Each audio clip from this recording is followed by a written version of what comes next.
Good evening, I'm Don Arleth, and this is Ukraine Brief. Today marks day 1,443 since Russia launched its full-scale invasion of Ukraine.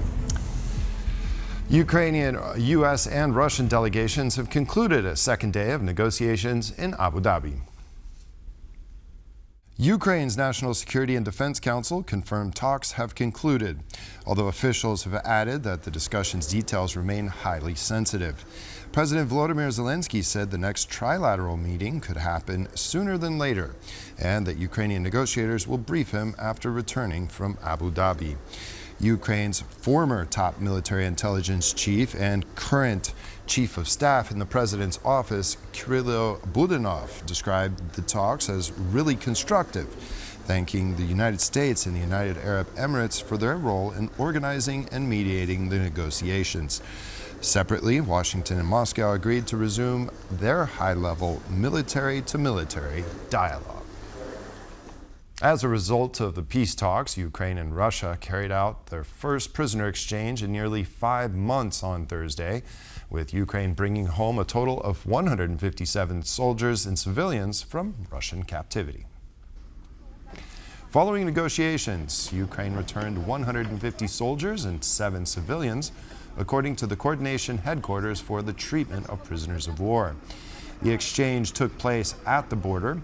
Russia's defense ministry said it released 157 Ukrainians in exchange for the same number of Russian soldiers. This was the 71st prisoner exchange between the two sides and the first this year, after months-long pause due to Russia bringing to a halt the exchanges. Today's exchange came after a long pause, and it is critical that we were able to make it happen, President Volodymyr Zelenskyy said. More than half of the released Ukrainian soldiers were captured during the battle for Mariupol, and also included National Guard soldiers captured at the Chernobyl nuclear power plant in the Kyiv region in 2022. Дякуємо всім, хто приймав в цьому участь. І саме головне, слава Україні! Героям слава! Polish MiG fighter jets for Ukraine and Ukrainian drone technologies for Poland. This was discussed at today's visit of Polish Prime Minister Donald Tusk to Kyiv. Warsaw is also rolling out another military aid package worth $56 million. We spoke about energy cooperation. There are things that can strengthen both our countries.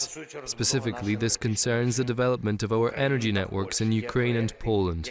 There are projects that we need to implement. We are counting on fruitful joint efforts from both our teams. As for the MiGs, they are needed by our army. We want them and we are ready for an exchange. We have a list of drones Poland needs. Today we said that we are ready to make the exchange. I honestly told Donald that if there is a choice of priorities right now, we need to get through the winter and we need appropriate weapons for air defense, appropriate missiles. Our colleagues from Poland have written all of this down. If there is such a possibility, we are ready to exchange them for modern drones. We really need this. Our partners are not keeping up. They are not keeping up with missile shipments. We want to bring these deliveries in time so as to protect our energy sector. I know that Ukraine needs various types of air defenses, including above all certain types of missiles and rockets. We are not able to help with everything. If this need for MiGs is still maintained, Poland is ready at this moment to transfer these MiGs. We spoke here about a mutual exchange, and Ukraine is ready to make it. We are talking about Ukrainian drones because in Poland we want to build effective counter-drone defense. Our drone capabilities and cooperation with Ukraine are a priority. However, President Zelenskyy pointed out there are still needs for other types of deliveries to Ukraine. I am honest and fair, so today I will not answer any questions raised by President Zelenskyy as to whether instead of MiGs, other types of equipment could come into play. After returning to Poland tomorrow, I will talk with the Minister of Defense and generals, and no later than Monday I will let you know what is possible. Starlink terminals stopped working for Russian forces in Ukraine today, severely disrupting battlefield communications and even slowing or stopping Russian assaults along the front line. Ukraine's Defense Minister Mikhailo Fedorov said on social media that Starlink terminals used by Russian forces in Ukraine have been deactivated. According to Fedorov, all terminals operating in Ukraine must be verified under procedures established with SpaceX. Elon Musk also reposted instructions for Starlink users in Ukraine, writing, "It's important to register your Starlink terminal if in Ukraine." Now, according to the new procedure, only terminals placed on so-called whitelist are able to function. Fedorov wrote, "Whitelisted Starlinks are working. Russian terminals are already blocked."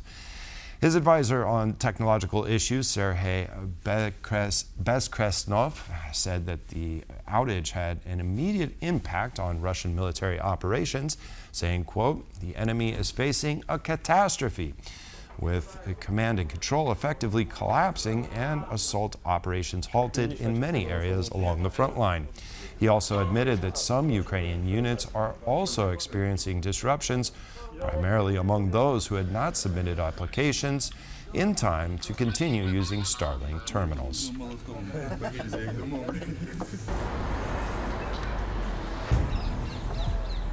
And that's all the time from Ukraine Brief today. Thank you for joining us, and stay with us for more on TVP World and TVPWorld.com. Goodbye.